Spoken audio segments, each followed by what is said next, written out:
বাড়িতে খাবার এমন বানাও যে সবার প্রশংসা করার পরে সবাই বলে যে ব্যবসা শুরু কর। হ্যাঁ ভাই, আমি সেদিনকারে মাকে বলছিলাম যে তুমি একটু চিকেন নিয়ে আসবে তো আসার সময়। মা বলে কেন, আবার চিকেন কি করবি? আরে ভাই, আমি চিকেন কি করব, কিচ্ছু করব না, খাওয়ার জন্য তো আনছি না, আমি একা খাবো না, সবাইকে দেবো। এবার আমি দুদিন চিকেনটাকে ফেলে রেখেছিলাম, তারপরে ফাইনালি সসেজ বানানোর জন্য রেডি হয়ে গেছি। সসেজ বানিয়ে খাবো, আমাদের বাড়িতে প্রথমবার সসেজ বানিয়েছি আমি। তো আমি ভাবলাম চলো এবার নিজেদের টেস্ট অনুযায়ী তোমরা সব কিছু ফ্লেভার দেবে, আমার যেরকম যা যা মনে হয়েছে আমি তাই তাই দিয়েছি। তোমরা এই জায়গায় অনেক কিছু দিতে পারো, হলুদ, একটু পেঁয়াজ এসবও অ্যাড করতে পারো, তোমাদের যেরকম ফ্লেভার পছন্দ। আমার যেমন ফ্লেভার পছন্দ আমি দিয়ে দিয়েছি। আর এখানে ভালোভাবে পেস্ট করে নেওয়ার পরে কিন্তু ভালোভাবে ফয়েল পেপারে তেল দিয়ে মাখিয়ে নিয়েছি। তোমরা ডায়েটে যদি ফেলতে চাও এটা হেলদি ওয়েতে বানাতে পারো, ঠিক আছে। ফয়েল পেপারে মুড়িয়ে যখন আমার সেদ্ধ হয়ে গেছে, তারপরে কিন্তু আমি বরফ জলে রেখেছিলাম বেশ কিছুক্ষণ, ভালোভাবে টাইট হয়ে গেছে জিনিসটা।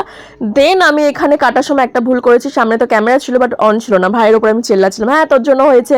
তারপরে ক্যামেরাটা অন করলাম তোমাদেরকে দেখাবো বলে। দেন আমার ভাই একটু ফ্রাই করে নিয়েছে, এটা তোমরা হালকা ঘিতে ফ্রাই করতে পারো, ফ্রাই করতে পারো, যেটা আমার পার্সোনালি পছন্দ। কিন্তু আমার ভাই এখানে তেল ঢেলে দিয়েছিল, তেলে ফ্রাই করেছে, আর সবাই খেয়ে তো দারুণ প্রশংসা করেছে। মানে এত প্রশংসা পাবো আমি ভাবতে পারিনি, আর এত টেস্ট খেতেই পারিনি। তোমরা কিন্তু অবশ্যই ট্রাই করো।